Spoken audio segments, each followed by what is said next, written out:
ciidanka aan asagu u xil saarnayn ciidanka aan u xil saarnayn xasilinta magaalada xamar oo aan iyagu magacyadooda aysan ku soo bixin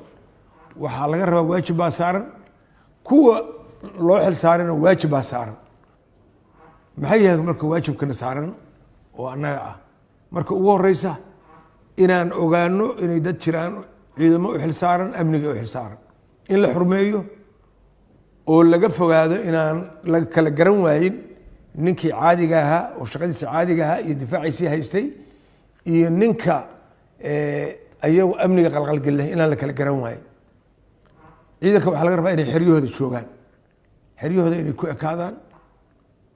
marka ay soo baxayaan ayagoo taxadir leh inay soo baxaan oo ay fasax soo qaataan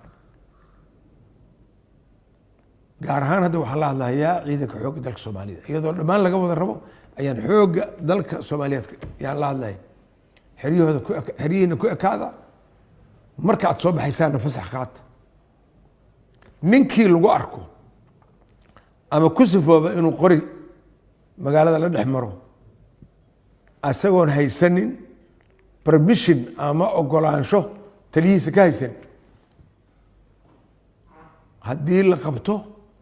ama la dilo ama la xiro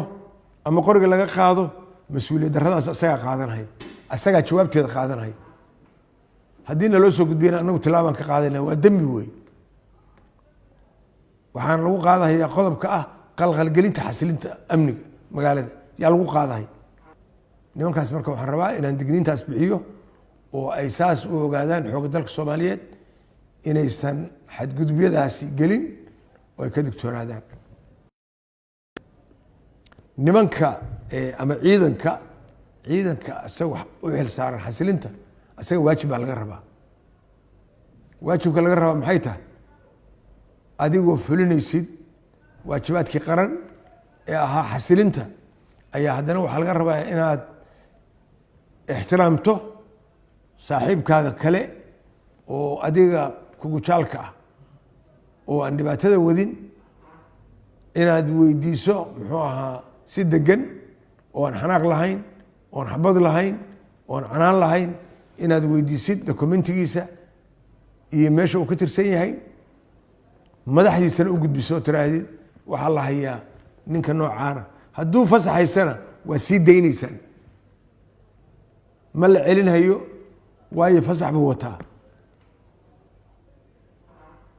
ciidanku wuxuu leeyahay saraakiil iyo saraakiil xigeen iyo askar nin janan ah janan hadduu kuu soo baxtay sariis oo ku yidhahda aniga janankaanaan ahay waay kan meel heblaan u shaqo tagahaya anigu kuma aqaan suuragal ma noqonayso ninkii galana dembi buu qaadanaya